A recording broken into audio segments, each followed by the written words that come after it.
सत्साई भगत जी। परमात्मा की वाणी है, सतगुरु आदि अनादि है, सतगुरु मध्य है मूल, सतगुरु को सिजदा करूं एक पलक ना भूल। सतगुरु रूप में जब परमात्मा इस धरती पे आते हैं तो भगत जी ऐसा नहीं है कि वो 20 साल बाद में भगवान बनता है या 50 साल बाद में आगे जाके भगवान बनता है। 17 फरवरी का जो वीडियो देख के आपकी जो विचारधारा बनी है, तो यहाँ पूज्य गुरुदेव जी 3 स्थिति में भूमिका कर रहे हैं। परमात्मा की वाणी है नित्य नियम में कि साहिब से सतगुरु भय, सतगुरु से भय साध, ये तीनों अंग एक हैं, गति कुछ अगम अगाध। दूसरी वाणी है साहिब से सतगुरु भय, सतगुरु से भय संत, धर धर वेख विशाल अंग, खेल आदि और अंत। तो इसी प्रकार वो परमात्मा 3 भूमिकाएं वर्तमान में यहाँ पे पृथ्वी पे कर रहा है। सबसे पहली भूमिका इस वाणी के अनुसार कि साहिब से सतगुरु भय, सतगुरु से भय साध, ये तीनों अंग एक हैं। कौन से तीनों अंग भगत जी? 8 सितंबर 1951 से 17 फरवरी 1988 तक, जब तक उन्होंने नाम दीक्षा नहीं ली थी सांसारिक रूप में, तब तक परमात्मा ने एक आम व्यक्ति की भूमिका की, एक आम व्यक्ति का जीवन जी के हमें दिखाया। और परमेश्वर ने दिखाया कि एक आम व्यक्ति को भी जीवन में किस प्रकार से रहना चाहिए, अपने परिवार में बच्चों का किस प्रकार से निर्वाह करना चाहिए, माता पिता का किस प्रकार से सम्मान करना चाहिए, किस प्रकार से एक आम व्यक्ति को भी नशे पते, दारू, गुटखा, बीड़ी, झूठ, चोरी, छल, कपट, जारी, इन सब से उनको दूर रहना चाहिए। तो 8 सितंबर 1951 से 17 फरवरी 1988 तक परमेश्वर ने एक आम व्यक्ति का 38 वर्षों तक वो जीवन जी के दिखाया जो एक आम व्यक्ति को उनसे वो प्रेरणा लेनी चाहिए कि एक मानव शरीर जो परमेश्वर ने दिया है उसमें भी उस इंसान के क्या क्या लक्षण होते हैं, क्या क्या उसके गुण होते हैं। उसके बाद 17 फरवरी 1988 को परमेश्वर ने लीलामय रूप से दादा गुरुदेव स्वामी रामदेवानंद जी महाराज जी से लीलामय तरीके से नाम दीक्षा ली। क्योंकि परमेश्वर तो जगत गुरु होता है, वो तो सारे जगत का गुरु होता है, उसको कौन दीक्षा देगा, उसका कौन गुरु होगा। लेकिन 650 साल पहले भी परमात्मा ने गुरु शिष्य परंपरा की मर्यादाओं को बनाए रखने के लिए रामानंद जी से नाम दीक्षा ली थी। आज भी यही स्थिति है यदि आप उन्हें भगवान मानते हैं तो। परमेश्वर ने 17 फरवरी 1988 को लीलामय रूप से स्वामी रामदेवानंद जी महाराज जी से नाम दीक्षा ली। 1994 में गुरुदेव नाम दीक्षा देने लग गए।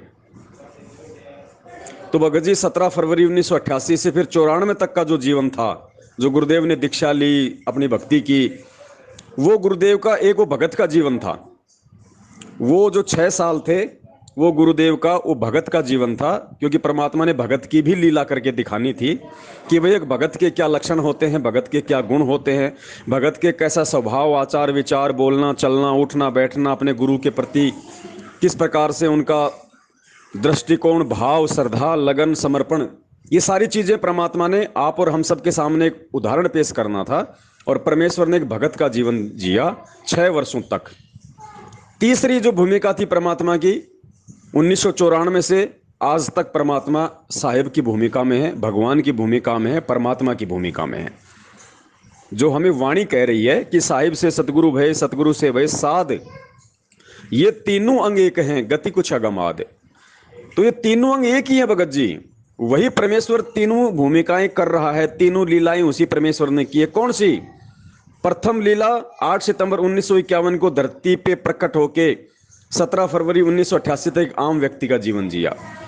दूसरी भूमिका 17 फरवरी 1988 से 1994 तक एक भगत की भूमिका। और तीसरी भूमिका 1994 से आज तक साहिब की, सतगुरु की, परमात्मा की, बंदी छोड़ की। लेकिन ऐसा नहीं है कि परमात्मा आगे चल के परमात्मा बनता है। परमात्मा तो आदि अनादि है भगत जी, वो समर्थ है, सामर्थ्यवान है। इसलिए और ये जो वीडियो जो आपने डाला है जिसमें गुरुजी कह रहे हैं कि इस दास का असली जो जन्म है वो तो 17 फरवरी 1988 को हुआ, जिस दिन मुझे मेरे गुरुदेव से नाम दीक्षा मिली। और हमने कभी भी अपना जन्मदिन नहीं मनाना। ये भगत जी परमात्मा जो कह रहे हैं इस सत्संग में, वो आप और हमारे लिए एक संकेत है, एक आदेश है कि बच्चों तुम्हारा जन्म चाहे कभी भी हुआ हो, लेकिन तुम्हारी वास्तविक जो आयु है वो उस दिन से काउंट होती है अध्यात्म में। उस दिन से तुम्हारा नया जीवन शुरू होता है, जिस दिन से तुम भगत बनते हो। और फिर परमात्मा ने सत्संग के माध्यम से यह समझाया कि बच्चों हमने वो सांसारिक जब हमारा जन्म हुआ जिस दिन, हमने अब वो जन्मदिन नहीं मनाना।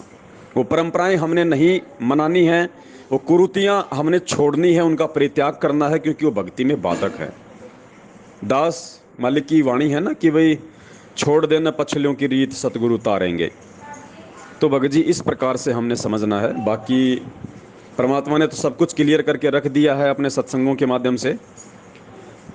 अब ये तो भगत जी आपने स्वयं ही विचार करना पड़ेगा, गुरुदेव के ज्ञान को आधार बना के स्वयं ही आपने निर्णय लेना पड़ेगा।